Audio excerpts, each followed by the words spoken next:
2051, appréhension ou utopie.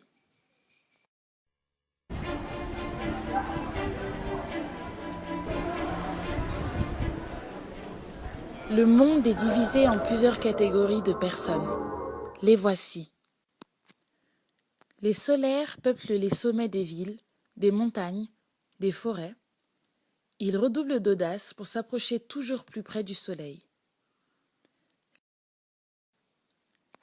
Les hydroliens exploitent les précipitations de pluie, devenues très fréquentées sur une majeure partie du globe à cause du changement climatique. Grâce à des hydroliennes et des barrages, ils stockent l'eau. Leur savoir-faire les ont amenés à se diversifier pour maîtriser l'énergie de la pluie.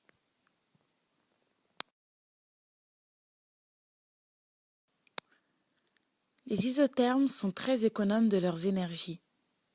Ils n'en produisent et en consomment très peu.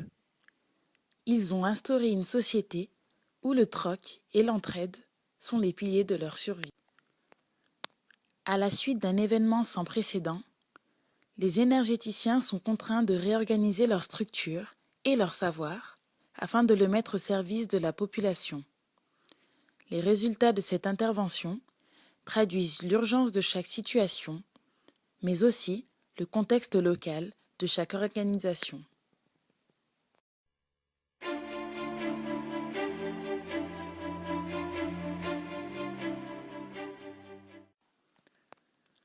La planète est urbanisée par de nombreuses cités nouvelles. Ce sont des lieux très futuristes où s'expérimentent toute gamme de nouvelles technologies.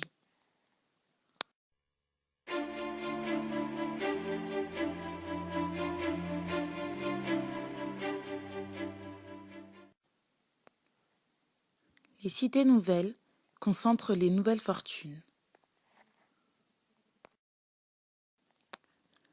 La raréfaction des énergies fossiles a conduit de nombreux pays à s'intéresser à la richesse du bitume de nos réseaux routiers. Une politique de travaux a été mise en place. Elle a consisté à décoller les revêtements pour extraire 80% de ces composants pétroliers. Une croissance démographique plus importante que prévu a causé une consommation énergétique humaine très importante. Des programmes sont mis en place pour tester une variété de collecteurs d'énergie corporelle, comme les patchs textiles 3D qui récupèrent l'énergie thermique.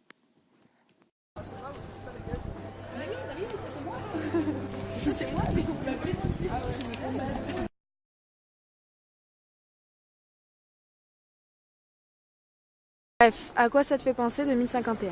2051, ça me fait surtout penser au futur, aux innovations, aux prochaines technologies, à une nouvelle façon de voir les choses, de voir le monde. Ça va être sur Internet. C'est bon. Alors 2051, ça me fait penser à l'invasion des chats dans tout le monde entier.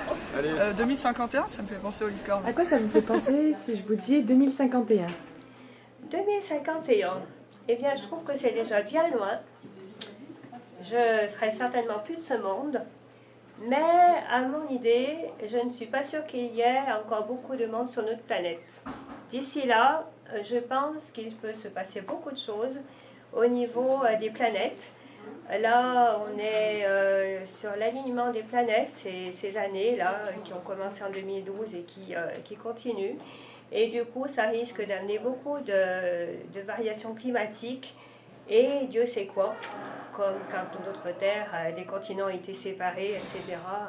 Il y a bien longtemps, ça risque de se passer. Alors, est-ce que ça sera avant 2051 ou bien loin après? J'espère que je me trompe. Et puis, bon, peut-être que ça sera bien aussi par rapport au changement, vu tout ce qui se passe actuellement ici. Ça sera peut-être pas plus mal qu'il y ait des bouleversements importants et que l'homme, ou ce qui remplacera l'homme, vive dans de bonnes conditions. Donc si je vous dis 2051, à quoi ça vous fait penser? 2051, ça me fait penser aux innovations technologiques, pourquoi pas. Peut-être l'amélioration de la technologie, oui. Ensuite, ça me fait penser peut-être que d'ici 2051, il y aura des voitures qui volent, ou même des voitures 100% électriques, on n'aura plus besoin d'essence. Peut-être que d'ici là, justement, il n'y aura plus de pétrole. Je pense aussi qu'il peut y avoir une innovation au niveau de la santé.